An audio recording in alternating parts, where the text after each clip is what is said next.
Assalamualaikum warahmatullahi wabarakatuh. Selamat pagi, selamat siang, selamat sore, selamat malam. Adik-adik kelas 11 yang sedang belajar menulis teks eksplanasi dimanapun berada, terima kasih karena sudah mengeklik video untuk mengikuti penjelasan teks eksplanasi. Teks eksplanasi ini termasuk kategori teks non-sastra. Ya, ketika kita mempelajari teks non-sastra, ya pasti berhubungan dengan kaidah kebahasaan, ya. Berhubungan lagi dengan struktur, ya. Nah, apa sih yang dimaksud dengan teks eksplanasi?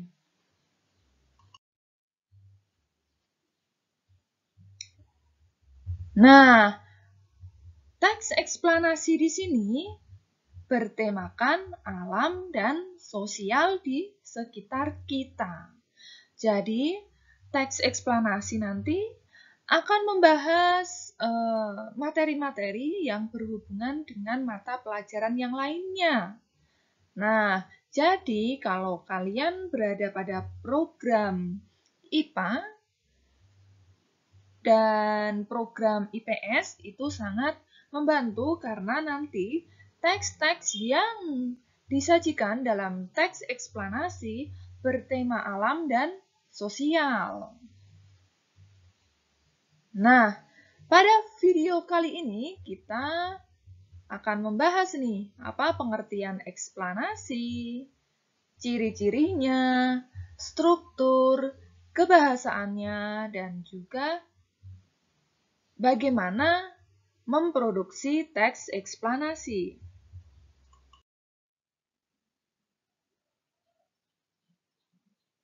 Nah, ini dia.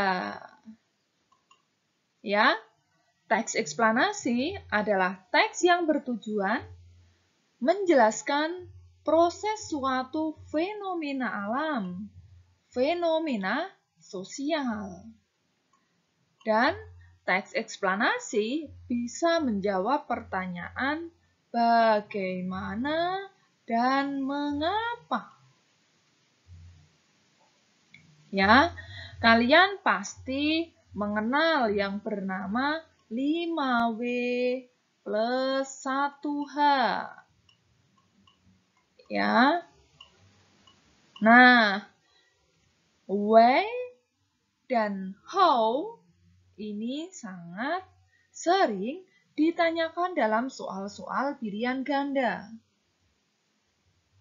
Nah, why atau mengapa itu menanyakan alasan. Ya, alasan mengapa terjadi tanah longsor, alasan mengapa mengikuti program vaksinasi. Bagaimana menanyakan proses.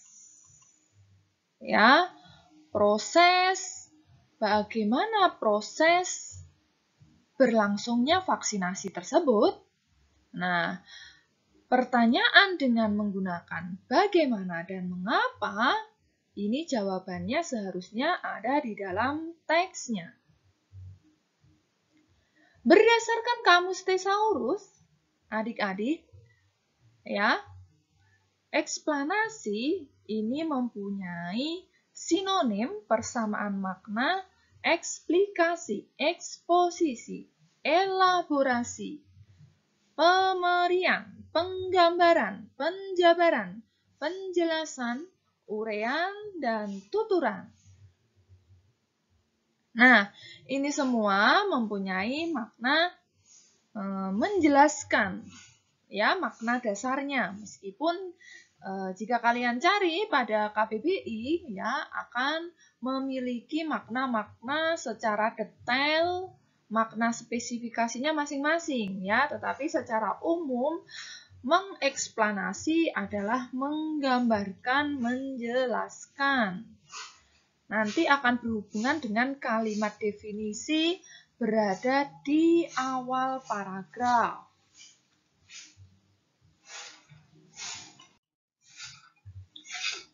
Nah, ini dia ciri-ciri teks eksplanasi.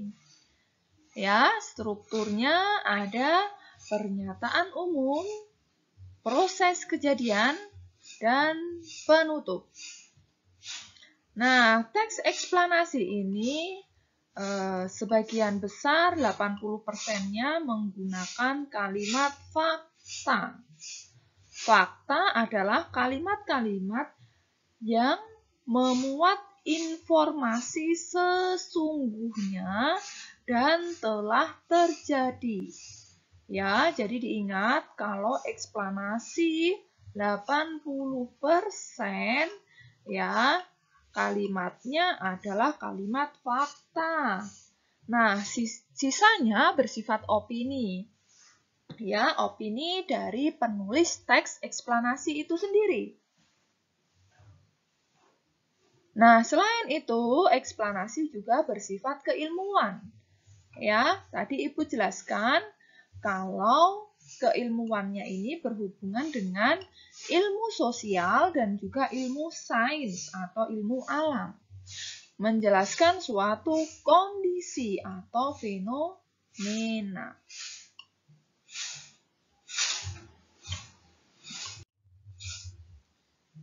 Nah, ini ya, fakta adalah peristiwa atau kejadian yang sungguh-sungguh terjadi. Fakta terdapat pada paragraf-paragraf teks eksplanasi. Jadi, sebagian besar paragraf teks eksplanasi pasti ada faktanya, adik-adik.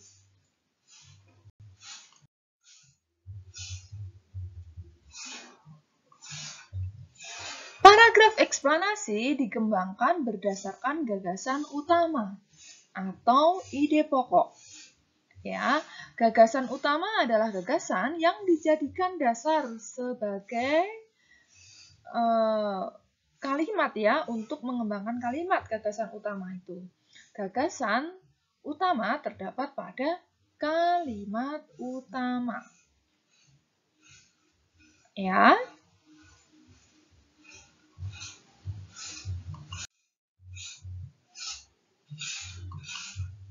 Nah, ini adalah strukturnya, adik-adik. Ya, jadi semua teks itu pasti ada judulnya. Jadi semua teks itu pasti ada judulnya. Ya, tetapi pada umumnya judul tidak ditulis dalam struktur. Ya, tapi kalian jangan lupa ketika membuat teks eksplanasi nanti jangan lupa mencantumkan judulnya. Nah, terdiri atas tiga struktur ya. Biasanya pernyataan umum di sini ditunjukkan oleh kalimat-kalimat definisi. Nah, kalimat-kalimat definisi itu biasanya mempunyai konjungsi definisi. Apa itu konjungsi definisi? Contohnya yakni, yaitu, merupakan, ya, adalah, ialah. Nah, setelah itu ada penjelasan proses, ya. Bagaimana proses kalian dalam melakukan vaksinasi, apakah melalui tahapan-tahapan bagaimana ya ketika kalian akan menulis teks eksplanasi yang berjudul vaksinasi di lingkungan madrasah, misalkan ya. Terakhir, ada penutup. Nah, di bagian penutup ini, kalian boleh memberikan opini kalian terkait proses kejadian, peristiwa, yang kalian jelaskan dalam bentuk teks eksplanasi itu.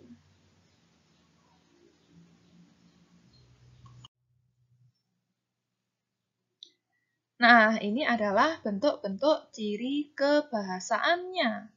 Ciri kebahasaan itu di semua teks ada ya. Kemarin kita telah mempelajari teks prosedur. Nah, teks prosedur juga mempunyai ciri kebahasaan. Nah, kalau di dalam eksplanasi ya, di sini disebutkan 3. Ya, di dalam eksplanasi itu ada istilah yang berhubungan dengan keilmuan, ada keterangan waktunya, ada konjungsinya. Nah, pada pertengahan video, Kak Murti akan membuat kuis ya, yang kalian jawab sebagai absen daftar hadir ya. Setelah kalian menyimak video ini, kalian boleh menjawab kuisnya pada kolom komentar. Nah, apa sih kuisnya? Nah, kuisnya adalah berikan contoh kepada teman-teman kalian, menurut pendapat kalian, judul apa sih yang bisa dikembangkan sebagai teks eksplanasi? Ya, jadi judul apa sih yang dapat dikembangkan sebagai teks eksplanasi?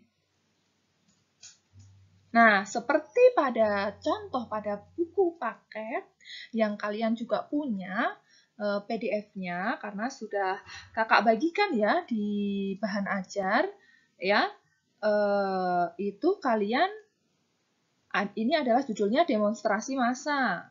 Nah, judul yang kalian punya apa nih? Ya, silahkan dituliskan pada kolom komentar sebagai absen ya, sebagai absen kalau kalian sudah menyimak penjelasan ini. Nah, teks yang kakak sajikan di dalam Salindia ini belum selesai ya. Ada sampai 2 halaman ya. Kalian bisa akses pada buku paket elektroniknya.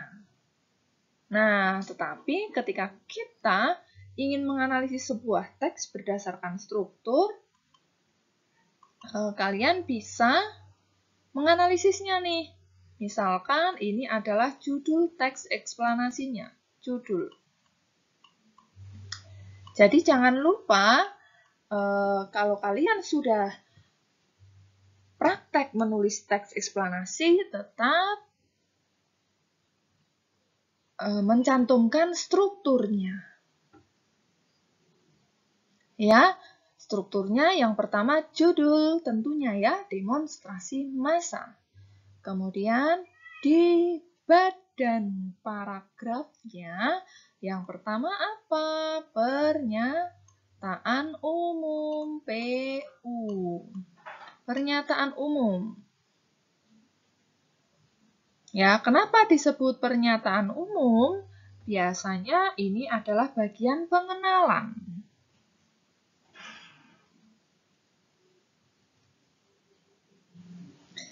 Kemudian yang selanjutnya ini adalah apa? Proses kejadian. Ya, misalkan kakak bacakan ya yang di 2 paragraf ini. Akhir-akhir ini demonstrasi kerap terjadi hampir setiap waktu dan terjadi di berbagai tempat. Bahkan demonstrasi sudah menjadi fenomena yang lumrah di tengah-tengah masyarakat kita.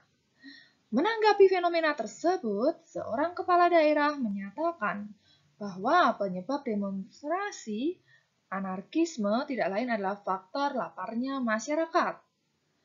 Lantas, ia mencontohkan rakyat Malaysia dan Brunei yang adem ayem. Lantaran kesejahteraan mereka terpenuhi, maka demonstrasi di negara-negara itu jarang terjadi. Nah, ini adalah pernyataan umum. Paragraf selanjutnya. Tentu saja komentar tersebut menyulut reaksi para mahasiswa. Mereka memprotes dan meminta sang bupati mencabut kembali pernyataannya.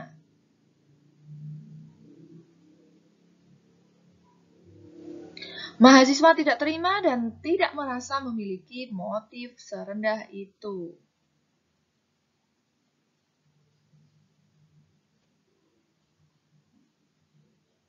Mereka berpendirian bahwa demonstrasi yang biasa mereka lakukan murni untuk memperjuangkan kebenaran dan melawan kemungkaran yang terjadi di hadapannya.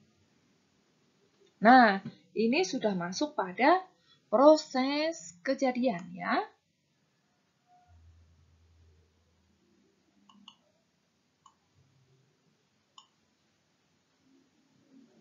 Nah, proses. Proses kejadian. Nah, di proses kejadian ini terdiri atas beberapa paragraf ya. Biasanya yang paling banyak adalah proses kejadian ini karena penulis mesti menjelaskan ya apa saja yang menyebabkan kerumunan ya atau demonstrasi ya sehingga pembaca bisa memahami teks eksplanasi yang disajikan oleh penulisnya. Kemudian di bagian akhir itu bisa menyampaikan simpulan sebagai penutupnya. Baik ya, jangan lupa adik-adik untuk menyampaikan pendapatnya ya terkait kuis yang tadi sudah kakak sampaikan. Ya, sampai di sini video penjelasan teks eksplanasi. Ya, selamat pagi, selamat siang, selamat sore dimanapun adik-adik kelas 11 berada. Wassalamualaikum warahmatullahi wabarakatuh.